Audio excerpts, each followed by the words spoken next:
From your experience, Andy, what would you recommend if a person is in the woods or anywhere near where there's bushes and stuff, and they end up seeing a tick on their body, they take it off and they see the traditional bullseye bite or a tick bite, or even if they don't see it but they know the tick's been on them, but especially if they see it, what would you recommend a person first do in terms of trying to find even a doctor that acknowledges Lyme's is out there or something? Yeah, well, um, first of all, there's another assumption, another myth about Lyme disease is that there's always a bullseye rash, and that you don't have Lyme disease if you don't have a bullseye rash. Well, it's been shown that the bullseye rash does not show up in about 50% of cases of Lyme, so we can't go by that alone. If you were bitten by a tick, especially in the more epidemic areas, you need to be seen by a knowledgeable person, and I would say that would be a Lyme disease, a Lyme literate physician. And I will refer people to a couple different websites. One is the Tick-Borne Disease Alliance. That's TB as in boy, D as in dog, alliance.org.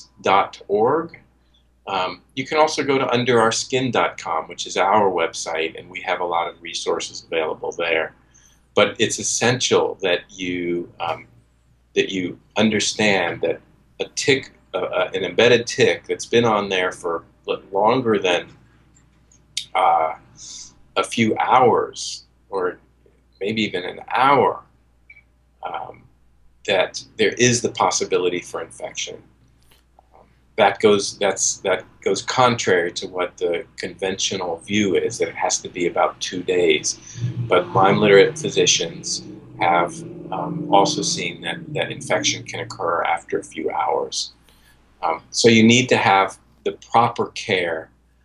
It's not just, unfortunately, it's not enough just to get the Lyme test, because if you go to any conventional physician with a tick bite, they will probably give you conventional tests right away, so it probably wouldn't show the infection anyway, because as I talked about, the issue Sure. of antibodies. But they'll give you the conventional tests, which are not as accurate as the tests that Lyme literate physicians are using. So you have to it's essential that you get educated and informed, and those are two sites to start with. There's also a really good website, which is Lyme Disease Org, and that's based out here in California. It has a lot of information and resources. And these websites you're mentioning, they're not run by doctors or medical communities. They're run by people that have knowledge about this and studied this out. Is that correct?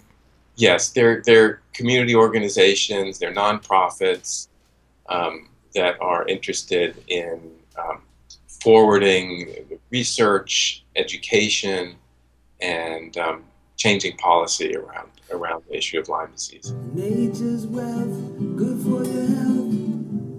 This is the Raw Life Health Show. Raw Life, brighten up your life.